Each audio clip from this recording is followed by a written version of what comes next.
views and opinions expressed by the hosts and guests of the Side Project Live are not necessarily those of the Illinois Libertarian Party, the National Libertarian Party, Radio Fubar, Tuieville, LRN.FM, the kindly old neighbor on the corner, some random jerk who just cut me off on I-80, the entire Broadway cast of Hair, Bruce Rauner or Pat Quinn, or the Martian Invaders. So there. We'd like to invite you and all the members of your household to gather around and join us now for a very special episode of Side Project Live. And what's so special about it? I'm not wearing any pants. You know who likes special entertainment like that? My mom!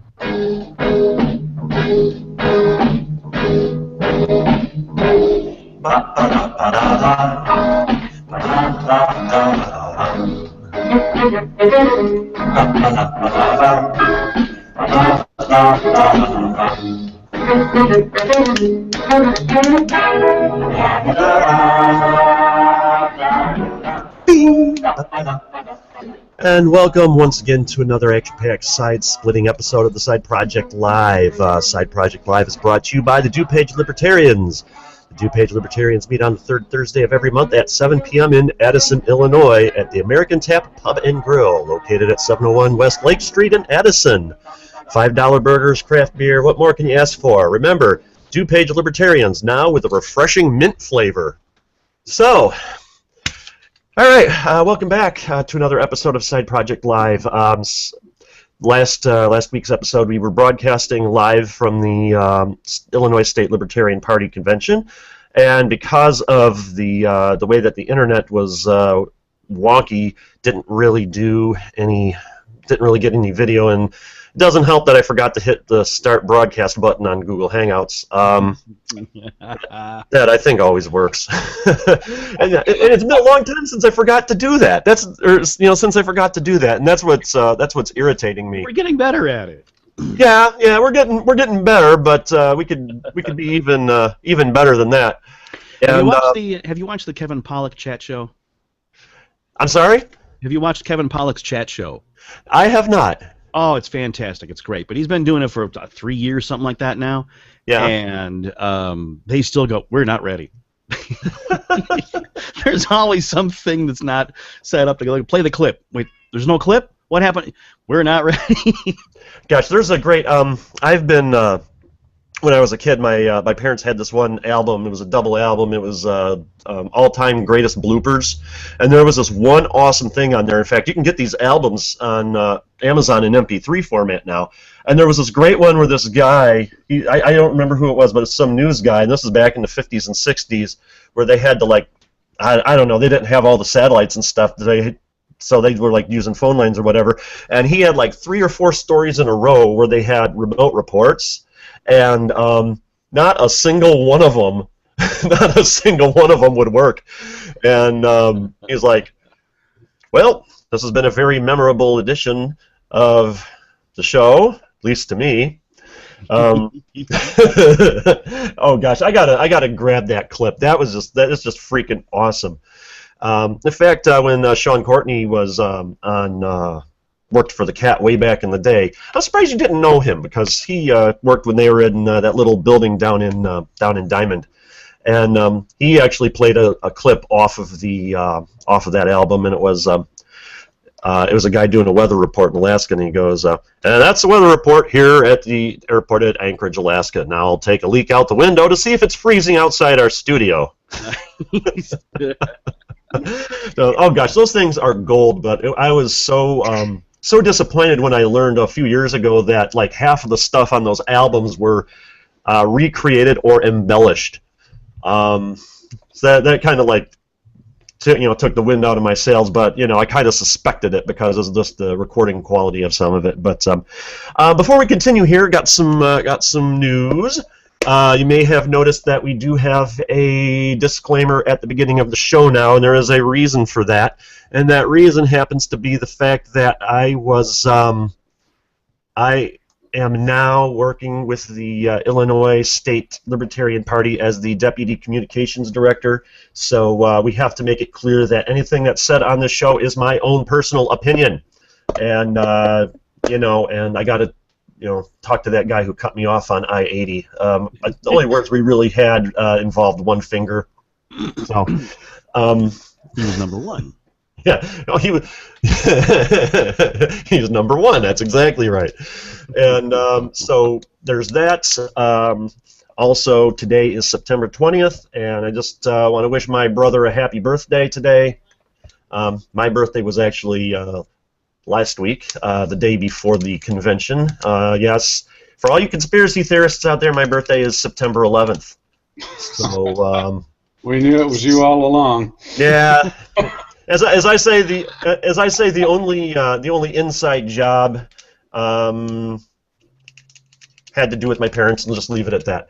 So I don't know if I'm gonna have to bleep that out for the Tuieville rebroadcast or not. I didn't say anything. Probably not. The joke was kind of there. Anyway, so what? Real quick before we get to our guest, Eric, what did you take away from the convention last week, real quick? Well, I stole some yard signs and some salt and pepper shakers and tablecloth. Did you get no, that's what I took away from the nice convention. beer mugs, right? That's right. That's what I took away from the convention. Ice bucket. No, I found it energizing. As a matter of fact, people seem to be really kind of charged up and excited about this election cycle, and I think they have good reason. Illinois is about, I was listening to some stats over the weekend from this. He's really good, but he's one of these buy medals because the bottom's going to fall out tomorrow. Guys, no matter how expensive it is, doesn't matter. But buy, because he's trading in it. So. But he comes out with, the whole rest of the show is just all these stats about how miserable America is. And a lot of the stuff is really depressing. Some of it's just reaching for anything to make it sound worse than it really is. But some of it's really good stuff. And, man, there's some real misery going on. And a number of the things he got into was Illinois, how bad Illinois is, how, we're still, we're in a recovery. Well, really, because the job loss is still outpacing job growth in this state. I mean, it's just really bad. So yeah, and as a Cubs fan, the Cubs have been rebuilding for how long? Yeah, always. Yeah, so. And I can say that because I'm a Cubs fan. If you're a Cardinals or White Sox fan, you can't say that. There you go. So, so it was exciting to kind of feel the energy oozing off of everybody. They're very excited about this election cycle, and I think there's very good reason to do that. That it's entirely, and maybe why the Republicans are fighting so hard. And well, I find interesting the polls I've seen so far look like all of our candidates are actually polling really well for libertarians, and we might not have to go through this election BS next year or next time around. Exactly, and I think maybe that's why they're fighting so hard, tooth and nail, and even maybe doing some Julie Fox cheating and stuff because we're going to get 5%. Someone's going to get 5%. Julie's going to get 5%. Julie Fox is polling at 8% currently. She's going to get 10. She's going to get 10. I'm there. Easily. 10. Easily. No. 60. She's getting 60%. 60%. That's what oh, heck yeah. Of course, in the three-way race, she only needs 34%. There you go. So yeah, I had fun. This is the second time I've been to the convention. The second time I've spoke. I was on. We did that thing in the morning, and then I was in the media panel in the afternoon. I don't know if you stuck around for that. And then later on in the day, there was a Libertarian Jeopardy thing where, one guy who was in it. I think his name was Chris. I could be wrong, but it's like I couldn't get any answers, and even though I knew him, because my brain was working slower than him, and his hand was always like. Like boom, and it was up, and I'm like, and I tried using the, I have a game show buzzer app on my phone, and I was trying to use that, but it wouldn't let me do that. So, but yeah, I had a good time. But the one thing that I was going to go to the business meetings on Sunday, but I had a good time, but I was burned out. And really, I think it's anything like that, at least with me. Because I get burned out and tired rather easily because, of my issues. Oh, by the way, for people that don't know, I forgot to make this announcement earlier on. In fact, I forgot to read a few things. Wednesdays we are doing we are putting up back episodes of the show from before our radio Fubar days.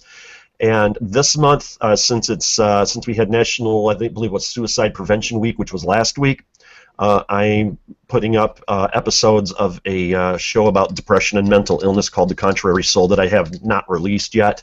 And the last episode of that series will be this coming Wednesday. And I've decided I'm going to make it a once-a-month thing on Wednesday nights. So for anyone interested, if you have any stories or you want to give your story out to it, or if you got like poetry or fiction or whatever, or song or something you wrote, contact us at the Contrary Soul. No, I'm sorry, no, it's just contrarysoul@gmail.com, and we will contact you back. And also, and I always forget to do this, our contact information. Okay, we have Google Voice number. Supposedly Google Voice is integrated with Google Hangouts now, but I'm not exactly sure how. But the Google Voice number is 815-200-4912. Our Twitter is the Side Project 2. Email is thesideproject2@gmail. If you talk about us, use the hashtag TSPLive. We have the Q&A app turned on here on the Google Hangout, and there is a chat room at radiofubar.com. Just go there, click on the talk icon on the right. They have both a talk and a music station, and that's how you can contact us. So getting back, this is going to segue into introducing our guest. Trust me. But like I said, I mean, it was really a handful, and I was really tired. It doesn't help that my job is I start at 7 a.m. so I've been waking up like at about 4:45 just to get ready to get up to work and all of that, and so I've just been like dead tired lately, and I've apologized to our guest because he had a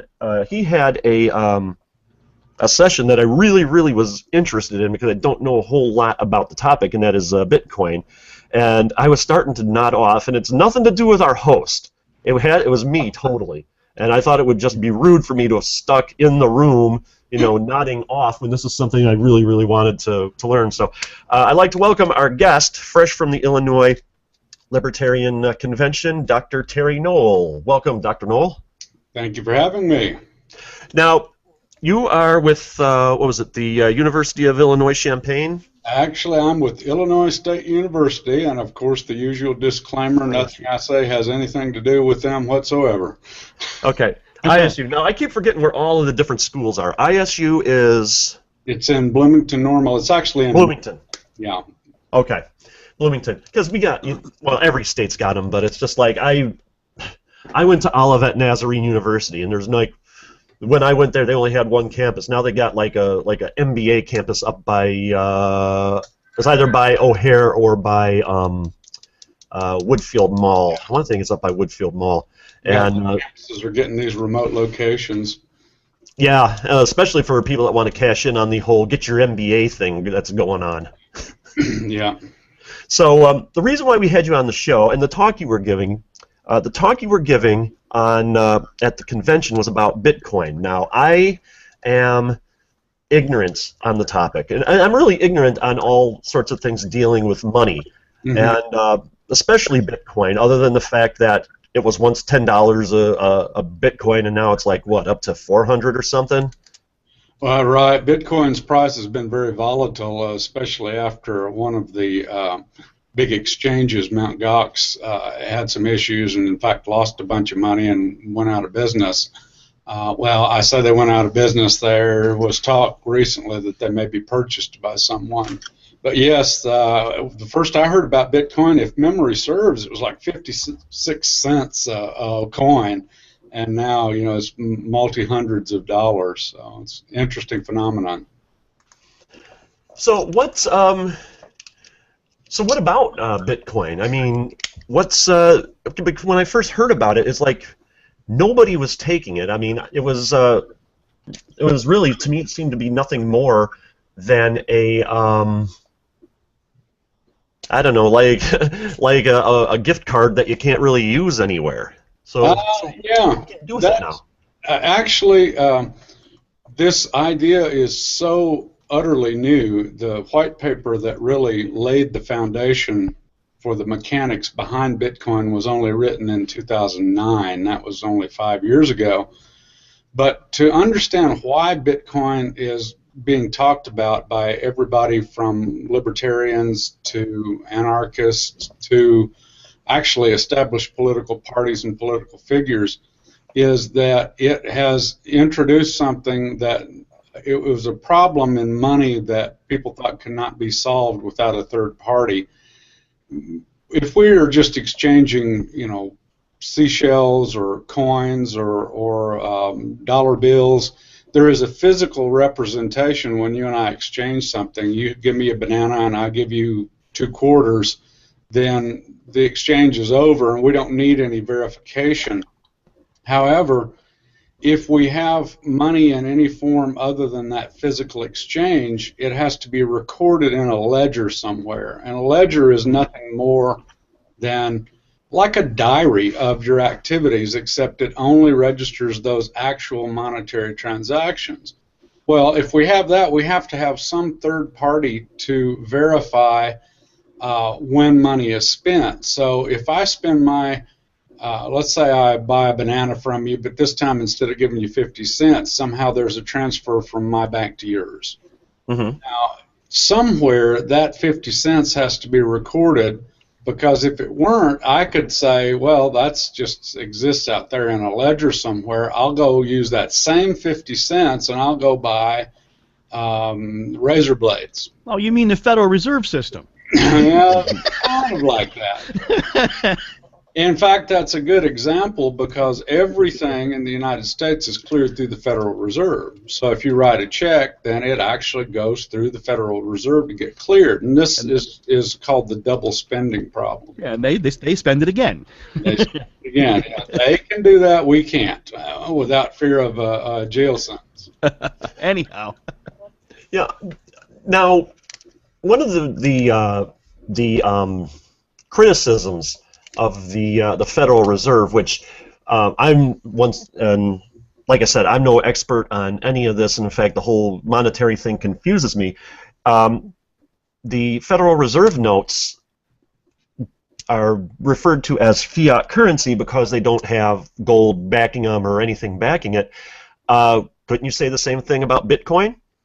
No, but the reasons, to understand the reasons why I say that, it's good to understand what money actually is in terms of our fiat monetary system. And the best way to understand this is what happens when I go to the bank for a loan. Let's say I decide I want to open a business and I want to borrow $10,000. Now, I have to admit, I was extremely naive about this until just a few years ago. I always understood that the bank actually has on hand enough money to lend me $10,000, and they just lend it out at a higher interest rate than they would pay me, say, in a savings account. But that's not what happens. When I go to borrow $10,000 from a bank, that money literally, in every sense of the word, does not exist until I take out my loan. Mm-hmm. When I take out my loan, the money supply goes up by $10,000. The money is created out of thin air.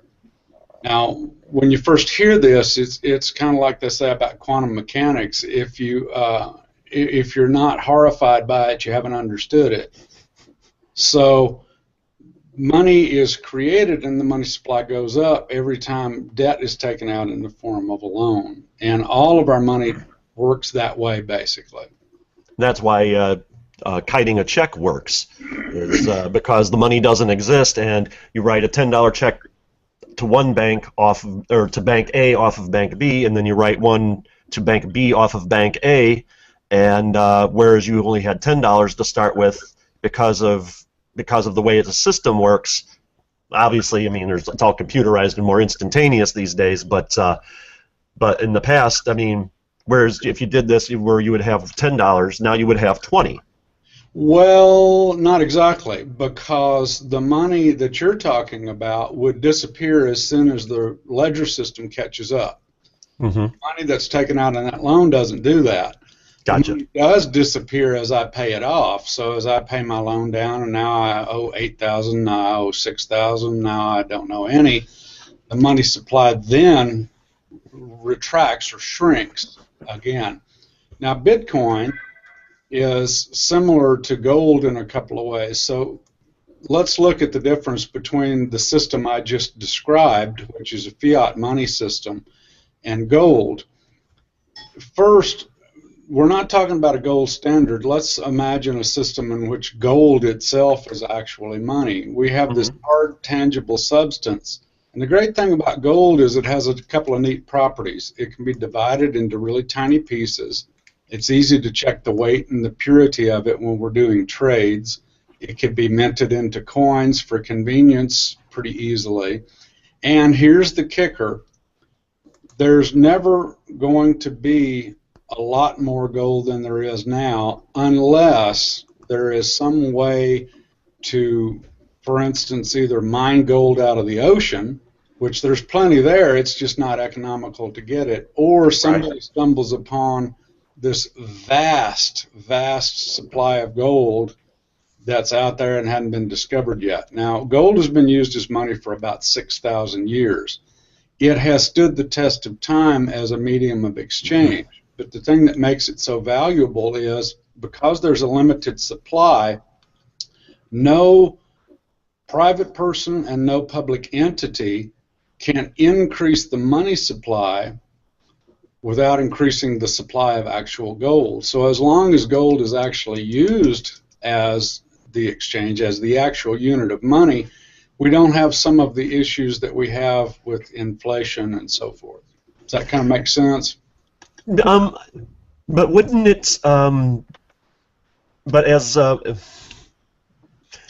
the price of gold goes up, though, wouldn't that also have some sort of effect on inflation?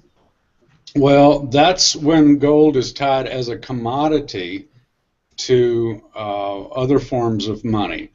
It doesn't make any sense to talk about the price of gold unless there's another form of money against which to measure it. So it gets a little confusing because gold is a commodity now. It's traded just like any other good, like sugar or orange futures or whatever it is. Or oil is a better example. Yeah, if I have no dollars, the price of gold is irrelevant. I can't buy any anyway. Okay, that was something that's always kind of confused me. So basically, in this day and age, gold really pretty much has two separate roles, as a unit of exchange and as a commodity. Well, that's right. Yeah, exactly. And it's really not officially used as a unit of exchange anymore anywhere in the world, to my knowledge. The last I checked, there is no country on earth that is not on a fiat money system. Now, here's the interesting thing. It is not necessary. There's nothing special about gold. Gold has very few industrial uses. And so it just happens to be something that's really pretty, and it's something that is convenient to use as an exchange, a medium of exchange if we want to. But remember, anything that has those same basic characteristics I just described can serve as money. So theoretically, for example, paper money, and this is one thing that Milton Friedman used to argue, if paper money is accepted by everyone as the proper medium of exchange, which basically we do now, but its supply were limited very strictly, it would serve in the same way that gold does. But of course we realize that paper, unlike gold, doesn't have a limited supply, and people can print that willy-nilly. If you're a good counterfeiter, you can get away with it, or if you're the U.S. government, you can get away with it. Well, now, this Bitcoin emerges, and somebody said, well, wait a minute. This doesn't really have to have a tangible representation. It's what's in the ledger that counts. It's the amount of money you have in your account, I have in my account, and so forth. It doesn't need to correspond to anything physical. So what Bitcoin did is Satoshi, the anonymous person that we really don't know who wrote this white paper, said, why don't we just set up money to be the ledger?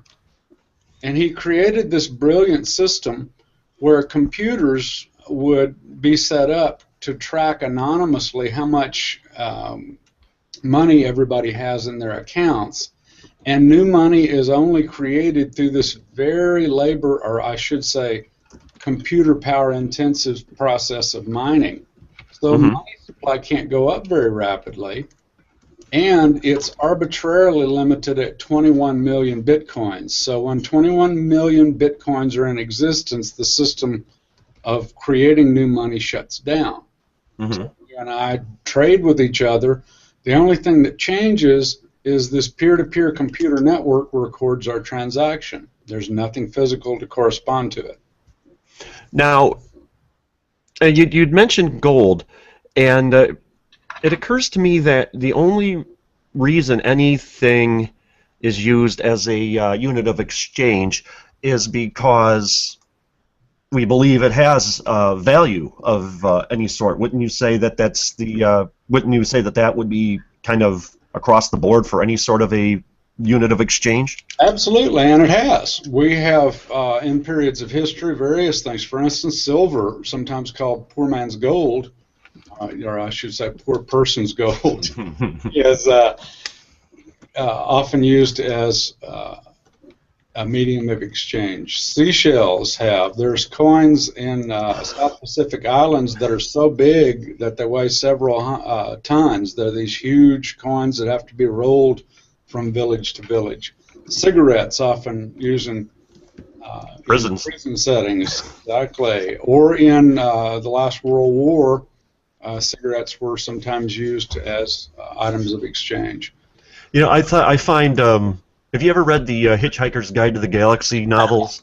I've just seen the movie. I haven't read the book, but it was pretty hilarious.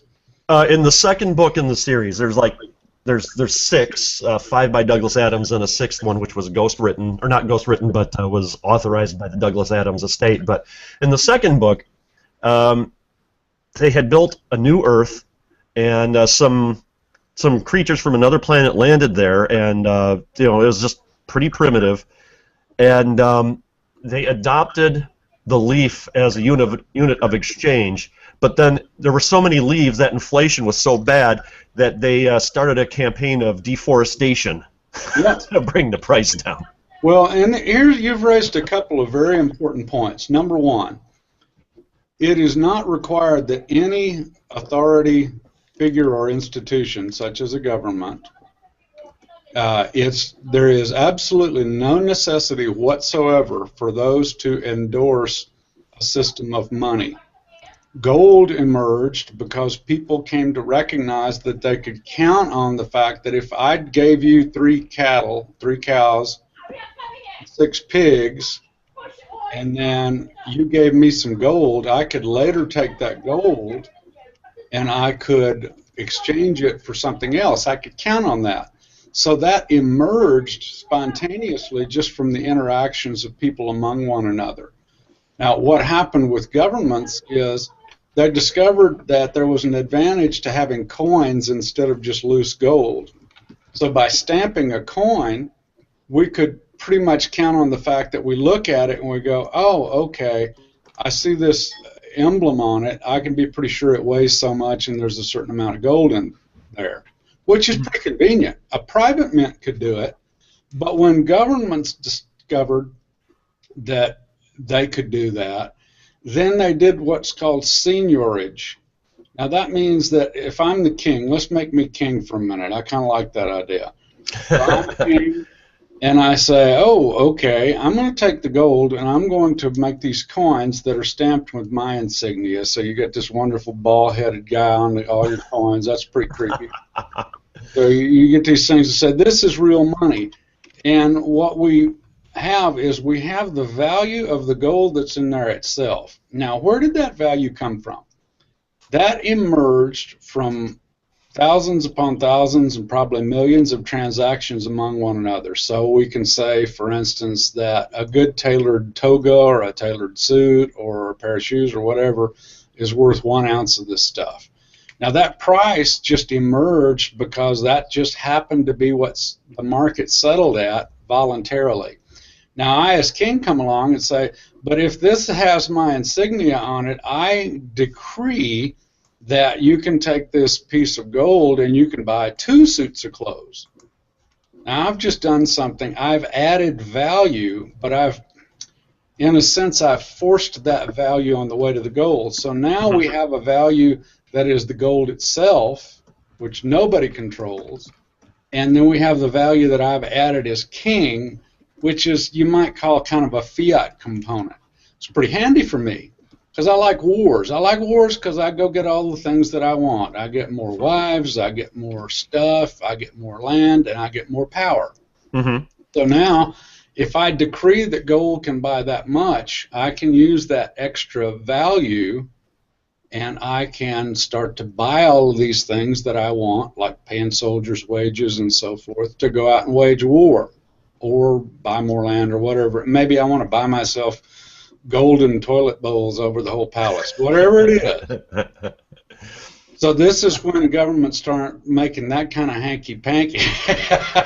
That's good. I like when they start doing that kind of hanky-panky, this is where we get problems with inflation and so forth. Now, something I've always thought curious, because you mentioned about how governments aren't the only ones that can aren't the only ones who can put forth a currency or unit of exchange or whatever.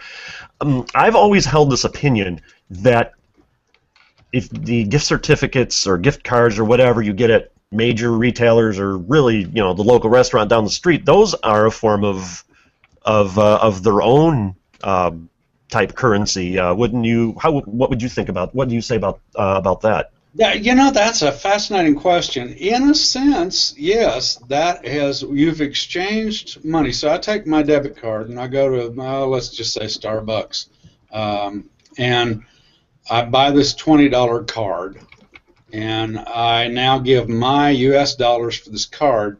Now I can take this card and I can go to particular places, in this case just Starbucks, and I can spend that.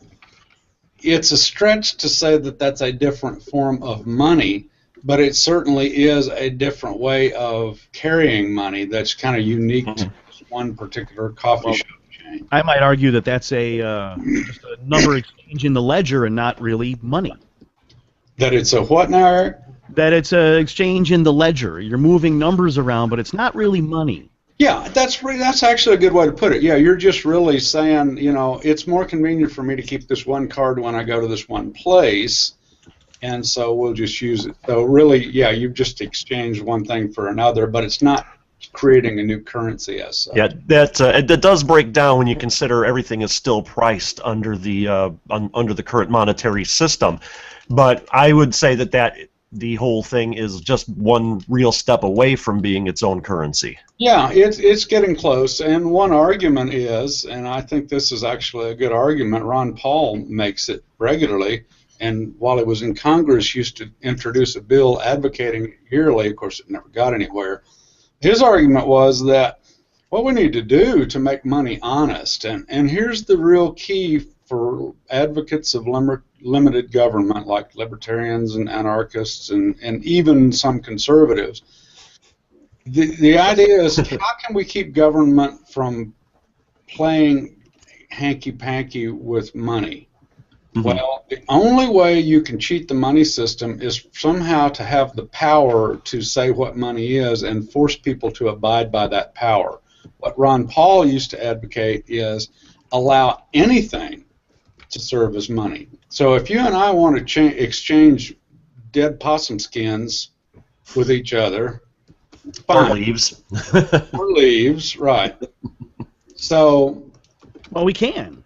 We can. We can. I can exchange something, hey, you come over and cut my grass and I'll give you this microphone. You can do a barter like that. But as far as establishing an actual form of currency, that's a little bit different. The Liberty Dollar controversy is one of those examples. I was going to say a lot of this is. Yeah, I was going to say a lot of this is leading into sort of that Liberty Dollar story. Yeah, the government probably won't get too upset if you barter. You go trying to claim that yours is a currency of sorts, and something, whether it's leaves or possum skins or whatever, and it starts to look like money, the government, you can be dead guaranteed the government is going to find that interesting and unacceptable. Sure. They've outlawed first-class mail. No one else can be in that business. Right. Yeah, exactly. And this is another form of monopoly. I mean, that is when governments limit the ability of people to compete. And this is Ron Paul's basic argument about currency. If you want to exchange leaves or shells or whatever you want, fine.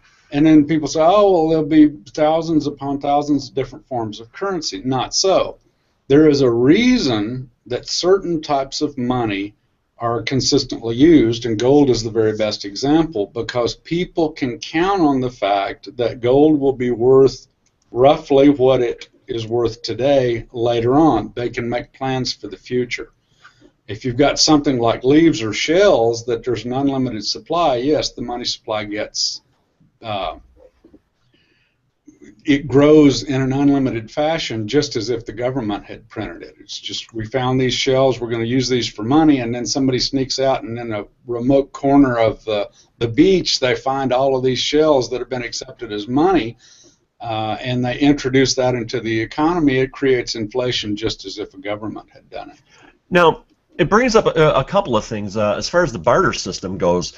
The IR, if I'm not mistaken, isn't it true that the IRS, you still got to pay taxes on things that you barter? Isn't that? I thought I saw that somewhere in IRS code. Yeah, the IRS wants you to report any significant barter, and this is one problem that the government is having with Bitcoin. If you barter, I mean, arguably, you and I can trade, like, you know, I can trade my 5 Corvettes for your 7 Cadillacs, and we exchange those, and, you know, that's a barter, and we are traceable, because for all kinds of reasons people can find out that we've done this. In Bitcoin, however, it is as close to truly anonymous as you can get in a monetary system. We are not identified by who we are, but we're identified by this code. And the code exists in a peer-to-peer network verified ledger. So nobody knows if I paid you to buy a bunch of illicit drugs and took delivery on them. Nobody knows who was the other end of that. Nobody knows either end of that transaction, just from the basis of the ledger. Now, I want to address that, but another thought that I was having, when we were talking about bartering and that no government, you don't need a government for the money system. What about? I don't know what you know about this, but I bet you know a lot, because you're a doctor and I'm just a peon. What about there's like 20 or 30 locales across the United States, different cities, counties, whatever, that have their own form of currency. The one I think of most is Ithaca, New York. They have the Ithaca Hours. What do you think about that, or what kind of role does that play? Well, you know, it's interesting. First of all, the most interesting thing is that any city would find the need to do that. That itself raises some serious questions about our monetary system. So if there were nothing wrong with money, and it does work, our fiat system does work. We have a very complex economy that stays together very well. But I think some people recognize that there's something wrong, and so we're seeing some emerging experiments. So you have these city-based coins. We have a couple of states, if I'm not mistaken, I want to say Utah and one other state have, as allowed by the Constitution, have instituted gold and silver. Yeah, and I think Utah just did it within the last couple of years, if I'm not mistaken. I think that's right. So the question for me is, why would a city even bother to do that? And it raises some interesting questions about people's level of trust in the U.S. dollar. And this is really the root problem. If people were not worried about the fact that at some point the money they try to exchange will be worth drastically less in the future, we wouldn't have a problem. Now, advocates of big government, Paul Krugman is one of the ones that comes to mind. Krugman won't believe in inflation until it bites him on the ankle. And what he's saying is, well, no inflation has happened, we're okay, and all this time we've stacked up some obligations. We've stacked up a tremendous amount of debt in this country, which has to be paid back with interest. And what is often not counted in the debt are the obligations that we have, like Social Security and Medicare, which are effectively debt. They're just not kept on the books quite that way. 124 trillion in unfunded liabilities. 124 trillion in unfunded liabilities. Now, you know, a trillion here, a trillion there. Pretty soon you're talking real money, right? So, at some point, the government, in my view, is going to get backed into a corner, and the corner will look something like this. They owe a certain amount of interest. They have to pay the interest on the money that they've borrowed. This happens faster if interest rates go up, and people won't lend to the government at these low interest rates. Now we've got to pay these things back. So as we start paying these things back, we need more money to do this. Well, the money can be taken in the form of taxes. Well, up to some point, you take the taxes and you pay this interest, but the more interest you have to pay on your debt, the less you have for other government expenditures. This keeps going up and up and up until at some point the people squeal and say, we're not going to pay any more taxes, forget it. You know, you can imagine people, even advocates of high taxes, somewhere around the 90% mark are going to start squealing like everybody else. You know, the one thing that makes that actually even worse, that's assuming that everything we go to get that go into taxes into the government is actually going to be paid toward the debt or toward the interest. And we know, especially those of us here in Illinois, that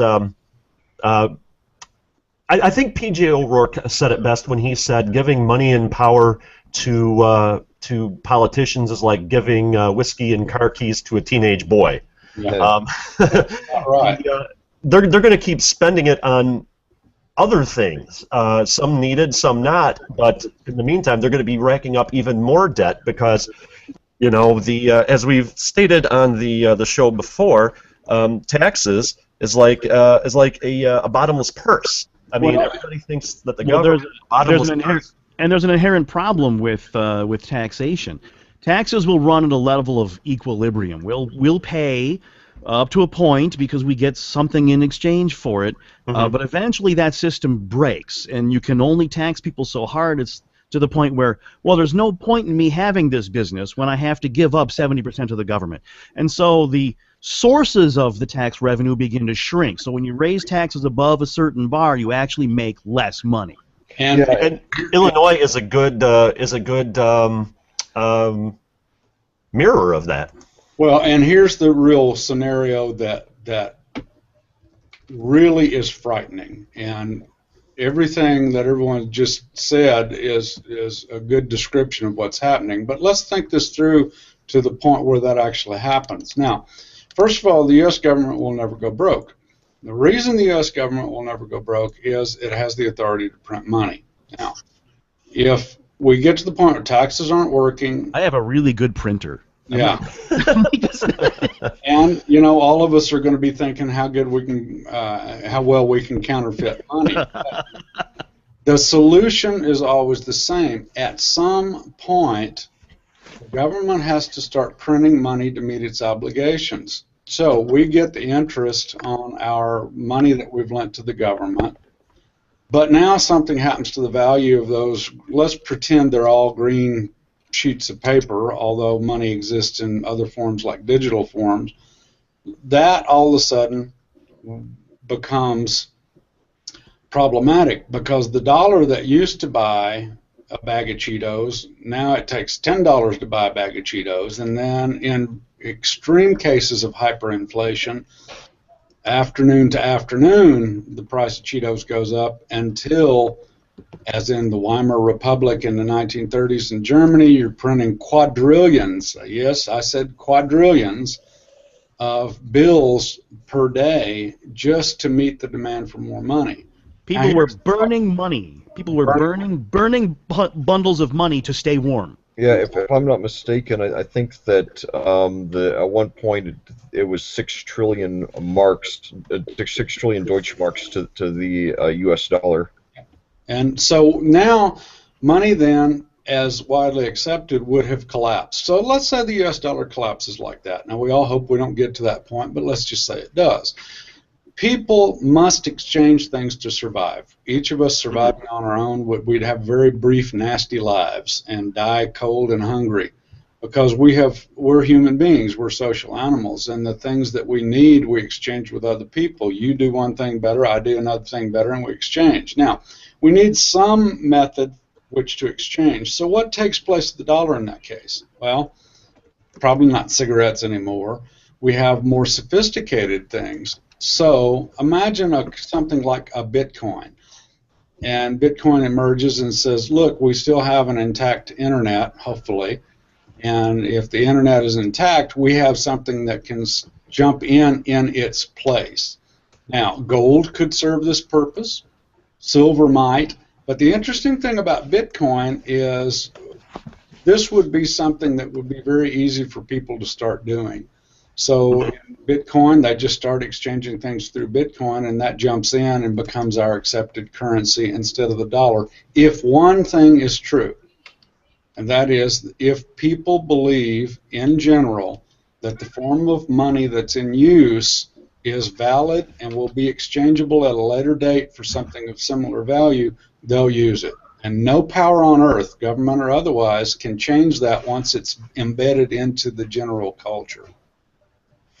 There was something else I was going to bring up. Lec, do you have any questions for our guest? By the way, Lec Zorn, ladies and gentlemen joining us today. Yeah, I don't know what happened, but I kept on responding to the invitation, and for about half an hour until finally you sent me that thing to connect. So I apologize for being late. I was here. Okay, so it just wasn't just our guest having trouble no, me too. Yeah, so I was about to text you and find out what's going on, but yeah, this is one of those times where they say anytime two people agree on everything, only one person is doing the thinking. But so far our guest has just said everything that I was going to say. So and this is actually a subject that I knew, even at 20 years as a libertarian, I knew very little about until Ron Paul's 2012 campaign, and I listened to just about every speech he gave that year. So I heard him make all these points, and it's something that I share with people whenever I get the chance, because one thing I found out is that there are plenty of people who are well-intentioned, even well-educated, but when it comes to economics, don't even have a first-grade knowledge of the subject, and that's why they endorse so much of the nonsense that they do, like minimum wage and all these things, all these measures that supposedly help the poor, but actually end up only helping the rich. Yep, I agree. And the thing that strikes me is that it does not require an economics degree. Now, I have an undergraduate degree in economics, and I have an undergraduate degree in philosophy, but I got to tell you, economics was fascinating to me, but the most important things about economics that affect the common man and woman today have absolutely nothing to do with the economic theories, or very little to do with the basic economic theories. It has to do with the way of thinking, and here's the biggest flaw, I think, in many people's reasonings. If we fix one thing, or call ourselves fixing one thing, we have to ask ourselves what other effects these changes will have. For example, if you're going to advocate a minimum wage law, then good-hearted people will say, gosh, people ought to have more money. $15 is better than $8.50. Let's make sure everybody gets $15 minimum. And they pat themselves on the back and say, oh, I've done such a good thing today because I forced everybody to be better off. But what they don't ask is, what are the secondary consequences? Right. For example, that extra amount of money between $8.50 and $15 is not now going where it would have gone. So let's ask ourselves, where might that have gone? Well, I make those arguments all the time that you can't just artificially pay people more for no reason. I mean, how much is pushing a broom worth? If you personally wanted to hire someone to roll pizza dough, what is it worth to you? Is it $15 an hour? The answer is almost always no. Yeah. And I make the argument that I think people making minimum wage would be better served if they don't, if the government doesn't withhold taxes. Well, what if stuff costs less? We know that raising minimum wage, raises prices. What if stuff costs less? Now, $8.75 an hour is a lot better.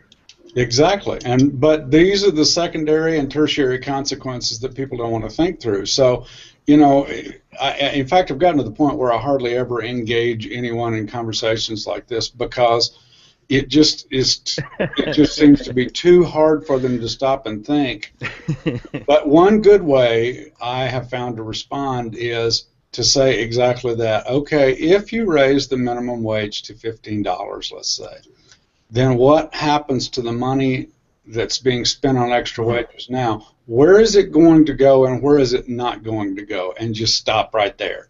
Now, if you can get people to think even a tiny bit in that way, you'll go to heaven, I promise you. Because you have just raised the level of discourse in this country about 3 notches. Yeah, well, that's great. I usually argue where does the money come from, but yeah, you're arguing the same, that where does it go? I mean, if you give them more money, where does it end up? Exactly. And then on top of that, people think that it won't have an effect on the system, but the money's got to come from somewhere, and it's got to go somewhere. And soon you're going to be. Right now, you're paying $6 for a Big Mac meal at McDonald's. Pretty soon, you're going to be paying $6 for the Big Mac itself. The McDonald's. It's been in the news where over in Europe, McDonald's introduced these automatic kiosks where to take your order. And the McDonald's near where I work on Route 53 in Bolingbrook actually has one of those installed. Yep, and if I may, there's one thing underneath all of this, and I have taken to responding to advocates of the minimum wage as well. I don't believe that I have the right to dictate what 2 parties agree on as a wage. I agree with that as well. And I mean, that's I don't think it's the government's place, and that which is another reason but even aside from that, there's other arguments I can give about how it affects poor people. And one of my favorite examples, and this is why it's so ironic, I point out to a lot of people that when the movement for the minimum wage first started, one of the primary motivations, and this was not some ulterior motive, this is a very documented fact, one of the primary motivations was to make blacks unemployable. Because this is, in the first few decades after slavery ended, obviously we had millions of blacks entering the labor force for the first time, the voluntary labor force, and obviously through no fault of their own, they were behind their white counterparts in education and job experience. So they were willing to, in order to get one foot on the bottom rung of the economic ladder, they were willing to start with low wages, understanding that that's how you gain skills to make yourself worth more and command higher wages. And there were whites who knew that, if that happened, then, whites would now have to compete for jobs with low-skilled black workers. So that was the original argument for the minimum wage. It had nothing to do with helping poor people. And that, by the way, at least shows that those white Southern racists, as bad as they were, at least they understood basic economics. Well. And the same thing goes back to South Africa, by the way. During the apartheid era in South Africa, the same thing. The leading advocates for minimum wage laws in South Africa were, white, whites only labor unions. Well, I think that this raises, this is a good example of a larger point. People sometimes don't realize that laws that appear to be anti-business are often the kinds of laws that actually benefit business. Antitrust, for instance. Antitrust is not a bad law for businesses if you happen to be the business with the best lobbyist. Because it prevents competition. And frankly, in minimum wage cases, think about this. Who gets hurt more if we have a very, very large corporation that they might not like it, but they can bring up wages to the new required minimum wage law, let's say $15. Now, if I own a corner one-off little restaurant and cafe, my chances of being able to meet those requirements are quite a bit less than a large established corporation. So one argument is that, well, it's very, very good for big businesses that have good lobbyists for there to actually be a higher minimum wage because it reduces competition. Yeah, I mean, Walmart can, you see, that's the fallacy about regulation. In most cases, the only regulation that consumers need is the free market. Most regulations do not protect consumers; they protect big businesses from competition. Walmart can meet any regulation. Yeah. The average mom and pop store either can't meet it, or they'll use so many resources in meeting it that they'll have little left over, to run the business. Yep. Okay. I need to interrupt here for just a moment to give a shout out to our sponsor again, the DuPage Libertarians. Side Project Live is once again brought to you by the DuPage Libertarians. They meet on the third Thursday of every month at 7 p.m. in Addison, Illinois, at the American Tap Pub and Grill, located at 701 West Lake Street in Addison. $5 burgers, craft beer. What more can you ask for? Remember, DuPage Libertarians, now with a refreshing mint flavor. All right. While you were doing that, all of us guests got on and decided that we will accept our fees in Bitcoin, so just send those right along at the end of the show. Uh-oh. That sounds like a pretty cool place, by the way. I'll have to go visit when I'm up your way again. Yeah, you need to get you definitely need to get up here, and I keep telling you about the Museum of Science and Industry. They got a full 3-story real tornado in one wing of the thing, and their whole thing about a whole earth science wing of the museum. It's really awesome. I got to get my son there for sure. I was there 2 or 3 times as a kid, and it would be my son's wildest dream come true. So let's continue on here. We've covered a lot here, but back to Bitcoin. What is the current price of Bitcoin? Current price currently. There you go. Mercy, I haven't checked it in the last few days, but I think it's around the $600 mark. Eric, do you know? Wow. I think that's right. Wow, that's like almost buying shares in Apple. Well, right now, let's be careful here too. Before everybody gets too excited about Bitcoin as a currency of exchange, it has some pretty nasty characteristics. One is the price volatility. Mm-hmm. We've gotten some wild price variations because a lot of people are buying Bitcoins not as a form of exchange, but as a speculative investment. Kind of like gold. Yeah, yes, except the price of gold is much, much, much more stable. So if you're a day trader and you think you can time the market, which is questionable in any case, then you go into Bitcoin, you buy a bunch and say, well, it's going to go up, and it goes up, the whole story. But because it is so volatile, it is very problematic as an investment. So my suggestion is, if you have the money to blow and you want to play with it, fine, but I would not get into that market as a speculative investment unless I knew what I was doing. I had a question. Eric or Lec, you got something you would like to ask right now? Well, I'm trying to think of what I was going to ask. Sorry, I was looking for the price. Oh, okay. Now, Bitcoin's been in the news recently. Well, it's in the news all the time recently, but it's lately. But recently, I heard there was a country in the Caribbean that's actually going to start using Bitcoin, or at least giving it to its citizens. What do you know about that? I haven't heard that specific case, but it is a form of exchange that is at least used worldwide, if not widely accepted. Dominica. I'm sorry, that's the country, Dominica. Not Dominican Republic, but Dominica. It's a smaller country. Yeah, and so I think that experiments like this is what will really allow Bitcoin to stand the test of time. And Bitcoin, of course, is not the only cryptocurrency. There are several others as well. It's just Bitcoin is the best known.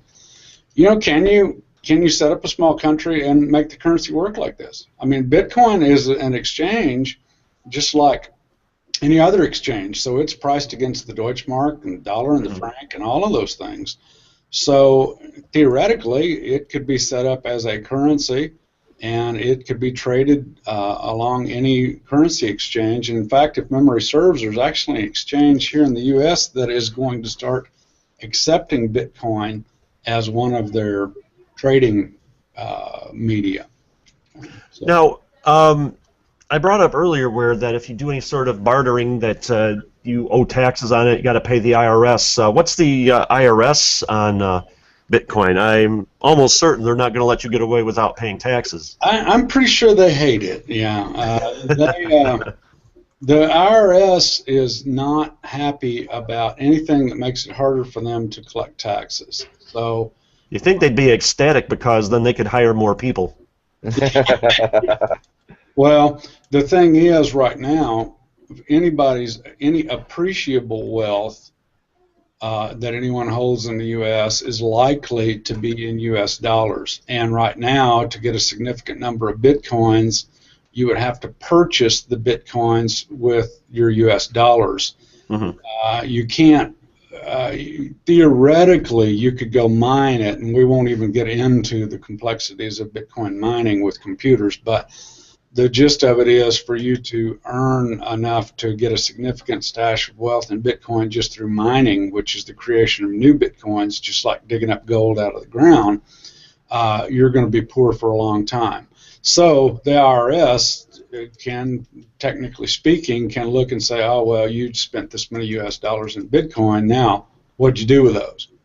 Well, I've still got them. Okay, well, then you need to show me all your assets that are held in Bitcoin because we think you owe some taxes on them. If, on the other hand, you take those Bitcoins then and exchange them back into U.S. dollars, then that can be traced as well. So it's a bit of a stretch to say that Bitcoin will allow you to kind of step out of the tax system. It could, however, over time, if enough people went to that system, it could be extraordinarily hard for the IRS to trace that. Mm-hmm. Just like Silk Road, which somebody told me what you can buy on Silk Road. I'm 57 years old, and I apparently can still blush. I didn't know that you can buy out there illicitly. And this is one of the problems. You can say, well, if I'm going to buy drugs, illegal drugs, then I'll buy them with Bitcoins. Nobody can find out who's on each end of the transaction. So, a couple of things. First of all, as far as the taxation goes, I remember, it must have been like 10 years ago or something, some legislator out there was floating the idea of actually taxing gold that people create in games like World of Warcraft. And it took a Republican, I think he was a House member from New Jersey who actually played World of Warcraft to sort of put the kibosh on that. And Eric, you have a question. Well, yeah, I'm wondering if at the state level, does buying a Bitcoin look like purchasing a product, in which case it comes with sales tax? Oh, well, let me think here. With gold, we have capital gains taxes if we sell it back. That's why it's not considered money. It's considered a commodity. You know, I have not so far heard of a case where the issue of sales tax has come up. Because if I buy any other piece of metal, I go to my shop and I buy a chunk of aluminum, I pay retail sales tax on that. Well, and this is the problem. You know, those kinds of things are readily traceable by the government. Bitcoin, though, is not. With a little bit of effort, you can become semi-anonymous in the Bitcoin world. You know, you're talking about virtual currencies. This first came up with a Second Life. I don't know if anybody remembers that. Yeah, I was in that for a short period of time. People were trading in this virtual world, and people would buy in Linden dollars, and the European Union, I believe, said, whoa, wait a minute, we're going to tax you. Like, if you make a bunch of Linden dollars out there by doing things for people in this virtual world, then you've gotten richer. Now we're going to make you translate that into euro, and we're going to tax you on that value added, or however the tax system works. I thought that was the most bizarre thing I had ever heard in my life. But apparently it was true. Yeah, well, it comes from government. I guess bizarre is kind of the norm. Look at this country. They tax you on your income. They tax you when you spend it, and if you have any left when you die, guess what? No kidding. Yeah. And it occurs to me that with all of this, with the IRS, with red flags going up, And I think we briefly touched on this when you're talking about Silk Road, which have gotten in a lot of trouble with the government. But it almost seemed to me that that would be a big red flag to the Department of Homeland Security, wouldn't you say? Well, this is another issue. It's the whole money laundering. I mean, once you step out of the system in which governments can trace the exchange of money, you lose an important surveillance tool. Now, obviously I'm not an advocate of most types of surveillance, but you do have to ask the question, if there is a system whereby people can exchange information and money and so forth that's utterly untraceable by any government, it is possible for terrorist cells and so forth to prosper in that kind of environment. Now, I'm not making an argument for or against that. I'm just saying that those are the facts as they are. So one fear that governments have is that once anything like Bitcoin takes hold and becomes wildly popular, governments have lost their grip on their citizens, and this for governments is problematic.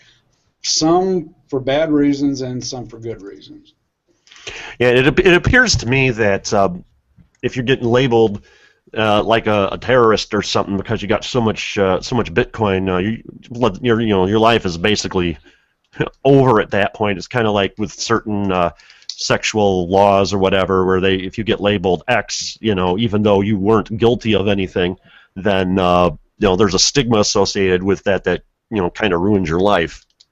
Well, I'm guessing what we'll see is that governments, not just the U.S. government, by the way, but governments worldwide, will say, okay, Bitcoin is inevitable. And since it's inevitable, what we're going to do is we're going to regulate it. And the way we're going to regulate it is we're going to require that it be anonymous, but only peer-to-peer, that the governments can, in fact, have access to the identity of the traders on Bitcoin. Yeah. If we get enough people involved in it, it'll be a lot harder to to track people. But yeah, that's this day and age. I mean, somebody once said 1984 wasn't meant to be an instruction manual, and it's like we're heading that direction with the lack of privacy that we have everywhere. I've had people complain that they don't like using Google services because they track you, and I'm always like, well, you just posted that on Facebook. So doesn't track you. Yeah, and I mean, and it's sadly the day and age in which we live. And if I had the choice between the government having my stuff or Google having it, I would rather Google have it, because at least if the government wants it, I mean, they have to jump through hoop after hoop after hoop. Mm-hmm. Well, I think the most instructional thing about Bitcoin to me is, number one, people feel a need to get out from under the thumb of government. This is a radical notion, if you really think about it. Now, we always have. But who will build the roads? Well, those are interesting issues too. But we have had in history people wanting to get out from under the thumb of a particular government. Mm-hmm. So we don't like the king, let's overthrow the king and put our queen in place. Or we don't like being lorded over by the British crown, so we colonies are going to declare independence. There's never, to my recollection, been a movement against government in general. Now, I believe, and you can write this down 50 years from now, you can tell me if I'm right or wrong, but the pressures through technology to get people out from under the thumb of government are going to become something government simply can't handle. Bitcoin is a great example, because currency, money, dictates, or I should say enables us to manage our everyday lives. It is absolutely indispensable. Now we have something that, while it's going through some growing pains, has at least showed us that it is possible for a currency system to emerge free of any government. Now, this is a big thing. Now, let's take that same basic idea and apply it to the interconnected computer system worldwide. Now we think of it as the internet, but in fact, there are methods, I am told, emerging where we can scramble URLs, the web addresses that we use to find all these pages, and now we can become essentially anonymous on this computer network. Now that's a there's speaking to that, there's something called the Tor network, which hides some sites, and it's part of what they call the Undernet, which was actually developed by the Navy, if you can believe that. And then there's also, I've been kind of keeping abreast of this. People are creating a new type of internet, which is a peer-to-peer mesh, which if you get cut one node off, you don't do anything to the network because you can still transmit information across it. And that's how Bitcoin works. So Bitcoin doesn't exist in one central place with an authority lording over it. It is a system that was created. And this is why this ledger is so important. It is validated by thousands upon thousands of computers all over the planet.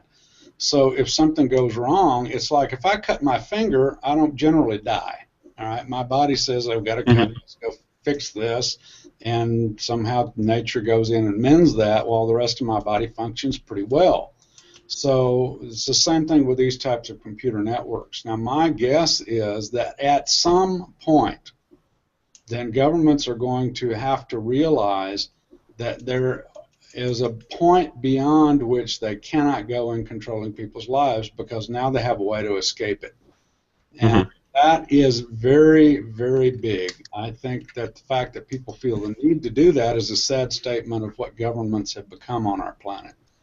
Yeah, I think when they finally get that Main Street Marketplace Fairness Act, i.e. the otherwise known as the Internet sales tax through, you're going to see more and more people trying to get around that, because that's just not a. I mean, I wrote to Dick Durbin about this, who's the guy who created it, and waste of time, because he sent me a form letter back, even though I told him not to send me a form letter.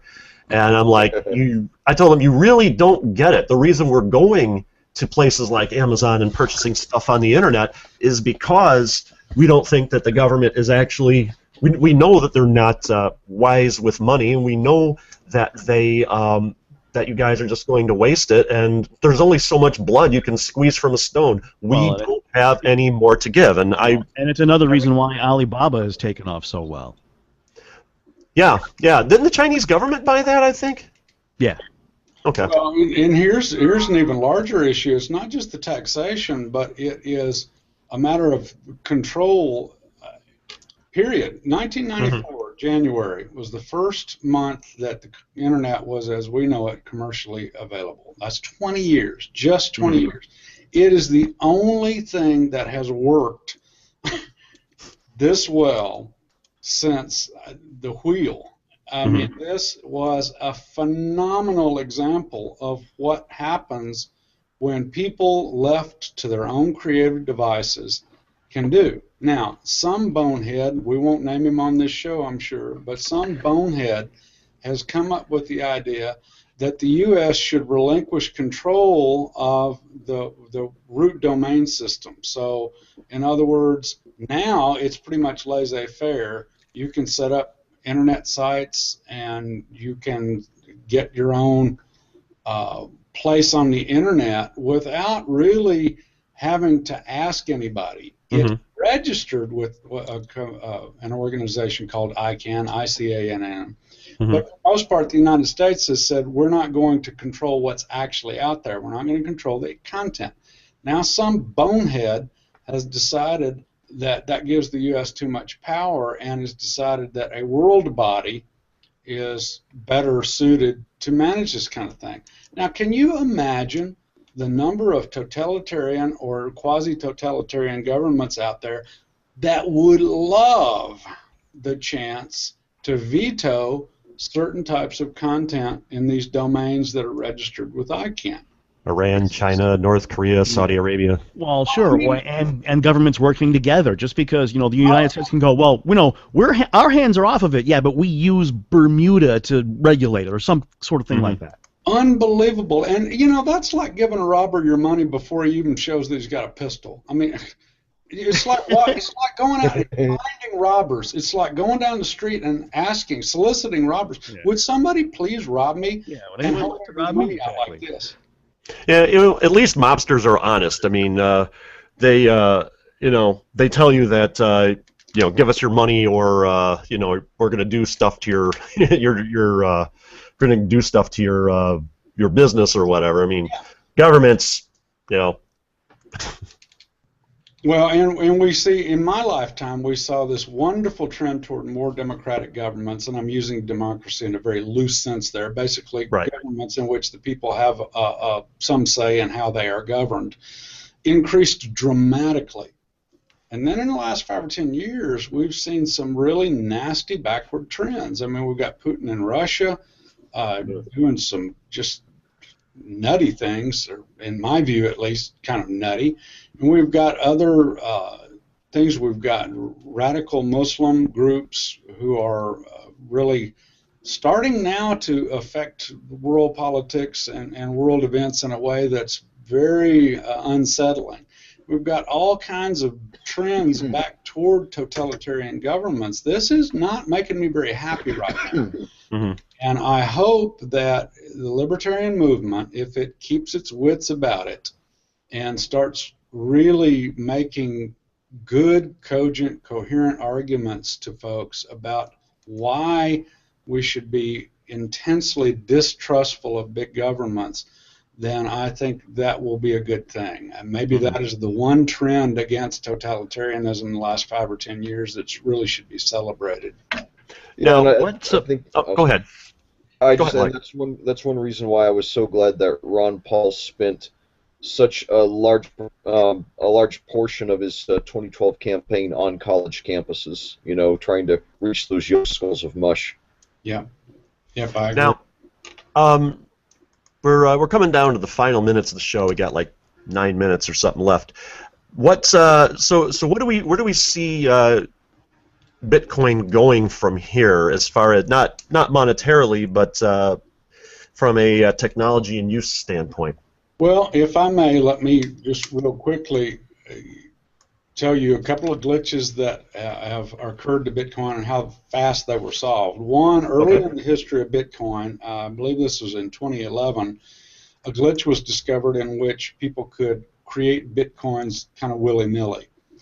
Now, this was a big flaw in the system because this is the same old problem we have with fiat money. If anybody, for any reason, can start generating a lot of currency and get rich by creating currency instead of creating things of value to trade with other people, it's problematic.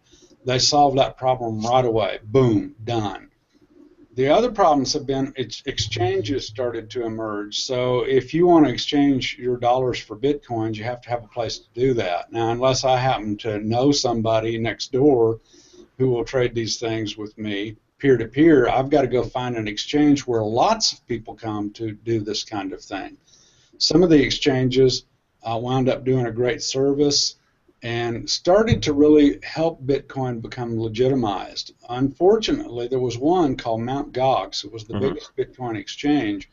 And in what appears to be a colossal amount of mismanagement, they just weren't watching things. And they allowed some hackers to get in, and a substantial amount of money, $400 million worth, valued at the current at that time, disappeared. And we're not sure where those things are. This was a big problem, and it caused the price temporarily to go down in Bitcoin, although it rebounded. Now, what's interesting to me is that was a very, very big failure.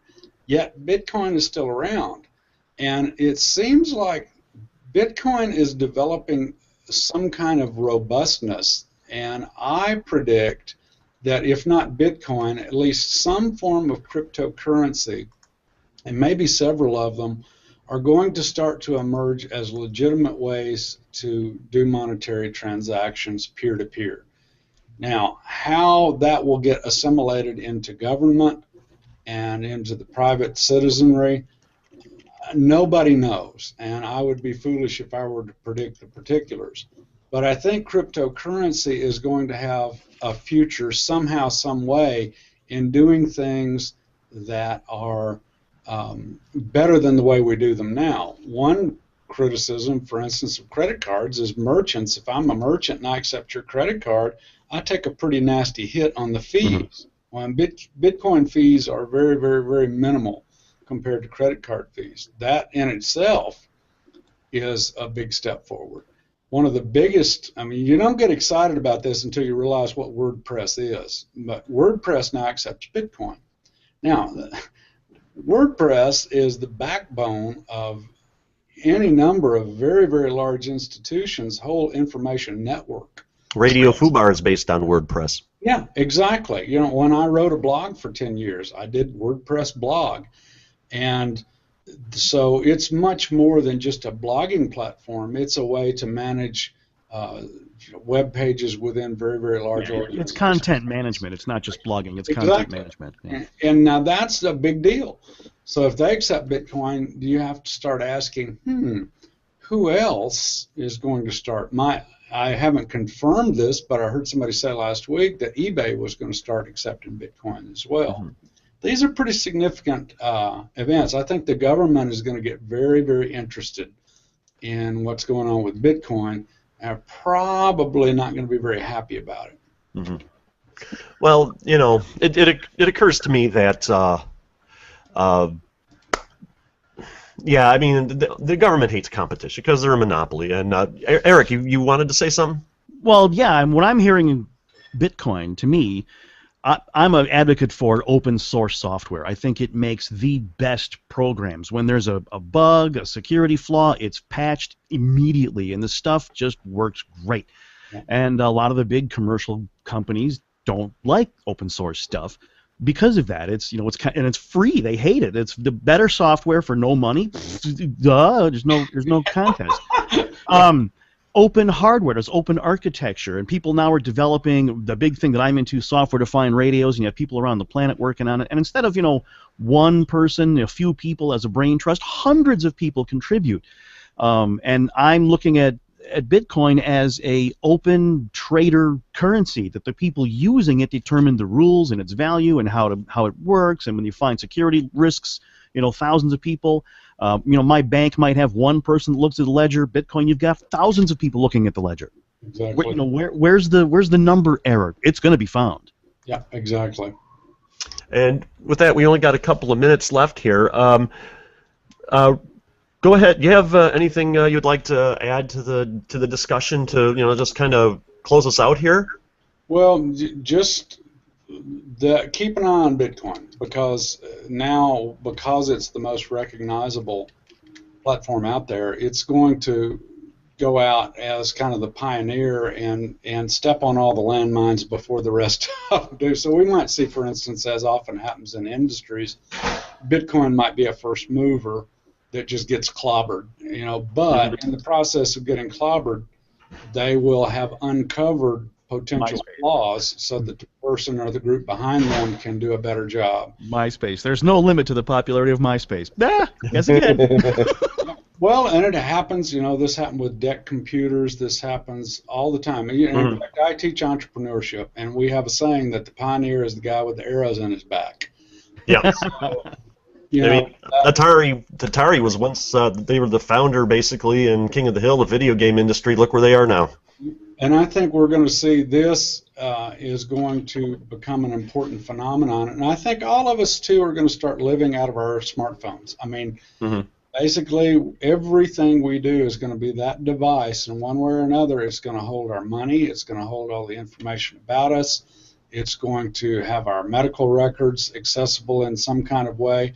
I personally think that's a wonderful thing. Now, I agree that there are some issues with privacy and so forth, but I think those will get hashed out. The astounding thing is, remember, 20 years since the Internet, everything that we are talking about right now, in one way or another, hinges back to 1994 in January, when the Internet became commercially available. In 20 years, who could have in 1994 even partially predicted the kinds of things that we're talking about on today's show? So as technology marches forward, I am to the bone optimist. I believe that if we let technology keep emerging as it does, we'll become freer, we'll become wealthier, and hopefully in the process become happier people in general. All right, and with that, we need to close the show out.